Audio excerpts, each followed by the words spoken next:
I'm Chancellor Agard here at Entertainment Weekly's Comic-Con studio, and I'm here with the cast of Black Lightning live on Facebook, so please send us your questions in the comment section. Woo! What's good? How are you guys doing today? Hey, Facebook. Oh, we're good. Go! Hey. I mean, you guys were here last year before anyone had seen the show, and now Yeah. you're back after season 1, which was fantastic. How does it feel to be back here this year? I guess what's the response been like this year? Huge. I think we were all really overwhelmed by how many people were at the panel and that they were legitimately Yeah. there for us. And it's really great to see because, a year later, it's like what a difference a year makes. Yeah. Yeah. I know you talked about this on the panel, Crest, but I'm interested in hearing from the rest of you guys. I mean, how have your lives changed in the past year? Because, I mean, we have the first Black lesbian superhero, this show about a Black family, all these, Yeah. not groundbreaking, just sort of great things happening on this show. So I'm curious, how have your lives changed because of all that? No more obscurity when you walk out in public. Yeah. It's Yeah. it's a different experience. A lot of love from people and the reception that we get from the public and from all walks of life. 8 to 80, I would say. From 8 years old to 80 years old, I've had come to me, and I'm sure my castmates sharing that, and say that they love what we're doing and they're impacted by what they're doing. And all walks of life too, not just Black, but white, Asian, Hispanic. And I think there's a lot of, we were talking about this earlier, a lot of just pride and a sense of Yeah. ownership that they're seeing somebody that looks like them on screen, and it's things that you don't typically see, like natural hair. That's a big thing for I think African American women to see something like that on TV. So it's very small details, and and I think there's I feel like a lot of sort of reverence and pride and gratitude that somebody is telling their stories. And I feel like with a lot of Black shows these days, because there aren't that many. I mean, with Black Panther, Luke Cage, all these shows carried high expectations. Black Lightning carried high expectations when it was about to premiere. I mean, coming back for season 2 after finishing season 1, you guys feel like a load has been lifted. And you guys can just sort of not worry about that and just sort of Nailed do it. the work. We nailed it. I never. Nailed it. Nailed it. No, I Responsibility never is felt greater pressure. now. Yeah, The responsibility is greater. We have to live up to a phenomenal, impactful first season. Yeah. Yeah. Yeah. And follow it up with a second season that Yeah. that carries the ball further down the field. Yeah. I never we, really. we opened up with a great show, and I think we're involved in making a great show for a second season.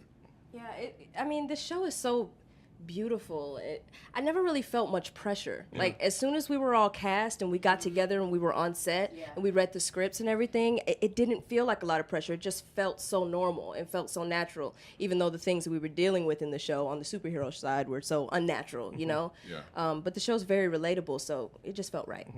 And speaking of carrying the story forward in season 2, I mean, where does season 2 pick up? Season 2 picks up like a week after the finale. Really? Yeah. So, and it just picks up, I think, with all of us dealing with the consequences of the finale, and then trying to move forward. And I think in really all of us, we just kind of discovered that moving forward after what has happened is not as easy. It's not as simple. So kind of what is normal for any of our characters is all getting redefined. A lot of aftershocks. Yeah. A lot exactly. of aftershocks. Totally. That's a good idea. That's a good word. And China, I have a question, a Facebook fan question for you. How do you think Jennifer will evolve as a hero, and how will it affect her normal life this season? Oh my gosh. Well, Jennifer's kind of been getting into a lot of trouble, like she's been disappointing her parents left and right, and I think that these superpowers are kind of God just telling her to grow up. You know what I'm saying? Me She's too. gonna, you know what I'm saying? She's gonna get a little bit more responsible this season, and I'm excited for that because we've seen one side of Jennifer already. We've seen the crazy teenager, and I want to see a more responsible side of her. And I guess this season, how does she feel about her powers this season? Has she come to embrace them a bit more, or? Well, we just started filming, so a lot of this stuff we don't even know. But she is still struggling with it a bit. I feel like she's going to struggle with these superpowers for a while. But her family's really helping her through it, and I don't want to say too much. I don't want the WB to kill me, so I'm going to be quiet. I'm going to zip it. And Nafisa, along the same lines, I mean, can you sort of tease for us, I guess, what Anissa's journey will be this season? Well, Anissa is, without giving away too much, she's kind of in her powers. She knows how they work, and she understands. She's been developing them the whole first season. So now she's kind of feeling herself and having a little bit too much fun. And he's there to try to, keep her in check. And also, she hasn't really explored her love life in season 1 or even dating or just having fun. So I like to see her have more of that and juggle, the superhero world, but also just make time for herself and to live and to date and to, juggle. I mean, that was my next question. I mean, do you know if we'll see Grace Choi again? Because she was one of my favorite parts of the first season too. So I don't know nothing. No, we just started. So hopefully, that the fans want to see Grace come back, and we had great chemistry and it was fun. So hopefully she'll be back. But like China said, I'm not trying to die, so I'm gonna keep my mouth shut. They wouldn't kill you. They would just, just take it out of your check. That's killing me. a form of death. Marvin, I mean, so Tobias Whale was probably one of the big breakouts of last season. Oh, thank you very much. And last season ended with him sort of assuming control of Freeland's sort of criminal underground. What's in store for him this season then? I would hope more murder and mayhem and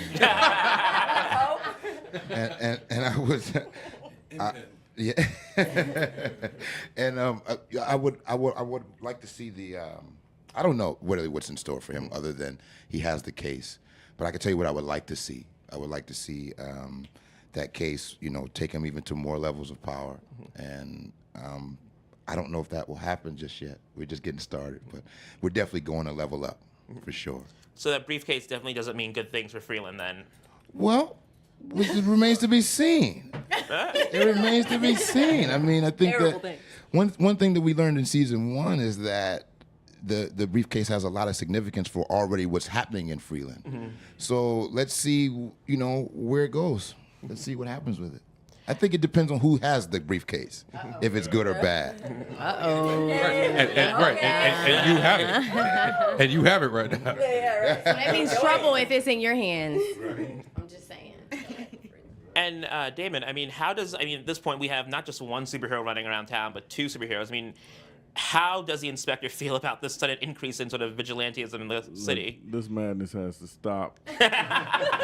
Inspector Henderson lays down the law. He does not believe in vigilantes. But that said, these cats are bad. So you might have to enlist some help every once in a while. I just want the cat to find out that his best friend is who he really is. Do you think that'll happen this season? Oh, I don't know yet, but maybe it will. Okay. Well, thank you guys for coming by our studio. We literally told you nothing. I know. Sorry. We gave up no 10 juice. minutes of nothing. I feel like we both done our jobs though. Right? Ask your question. We didn't We answer. guys don't mind. But don't forget to watch it October 9th on the CW at 9 October o'clock. 9th, Lightning is October back. 9th. It's a Tuesday night. And Tuesday. please go to EW.com for more Comic-Con coverage. Thank you guys for coming Thanks by. for having us, everyone.